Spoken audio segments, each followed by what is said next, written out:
अभी जो टूल हमने देखना है वो हमारा अमूमन इस्तेमाल होने वाला पॉलीगॉन टूल है। Format unit setup architectural, make sure किया कि हम आर्किटेक्चरल में हैं। ओके, पॉलीगॉन टूल सेलेक्ट किया।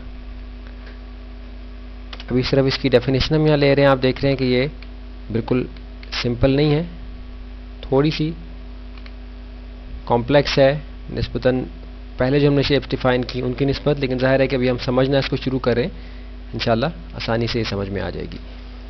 इसकी एग्जांपल समझने के लिए कि पॉलीगॉन टूल से हम किस किस्म की शेप्स बना सकते हैं, हम नीचे आ जाते हैं।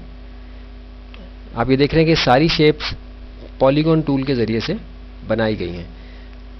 ट्रायंगल और स्क्वायर शेप देख के आप ये सोचेंगे कि अगर ट्रायंगल और स्क्वायर शेप हम पॉलीगॉन टूल से बना सकते हैं तो हमें लाइन टूल से या रेक्टेंगल टूल से ये स्क्वायर शेप बनाने की क्या ज़रूरत है।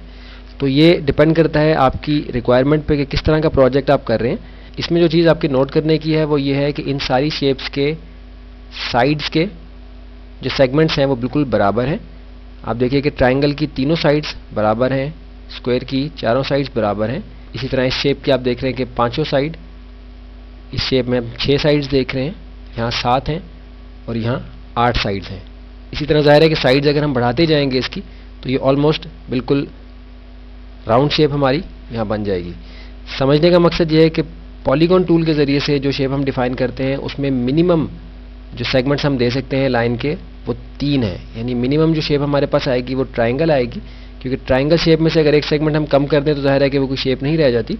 तो मिनिमम साइड्स की शेप जो है वो ट्राइंगल है। और अगर ज़्यादा करेंगे हम, जैसे देखिए कि यहाँ 8 है, तो इससे ज़्यादा अगर हम करेंगे तो वो ऑलमोस्ट राउंड शेप हो जाएगी। तो उसका अमूमन इस्तेमाल के एतबार से कोई मकसद नहीं रह जाता कि हम इतनी ज़्यादा साइड्स की शेप बनाने से बेहतर है कि हम सर्कल शेप बना लें अपने सर्कल टूल के ज़रिए से या एलिप्स टूल के ज़रिए से। अभी किस तरीके से पॉलीगॉन क्रिएट किए जाते हैं और उसमें क्या चीज़ें देखने की हैं इसको हम अगले लेसन में देखते हैं। लेकिन यहाँ हमने देखा कि पॉलीगॉन टूल उन शेप्स को बनाने के लिए इस्तेमाल होता है जिनकी साइड्स बराबर होती हैं, कम से कम 3 या ज़्यादा से ज़्यादा अपनी रिक्वायरमेंट के लिहाज से आप रख सकते हैं। लेकिन अमूमन आप देख रहे हैं कि 8 तक हम जाएंगे या कुछ मज़ीद ज़्यादा तक, लेकिन बहुत ज़्यादा अगर हम करेंगे तो बिल्कुल ये गोल दायरे की तरह की शक्ल यहाँ बन जाएगी।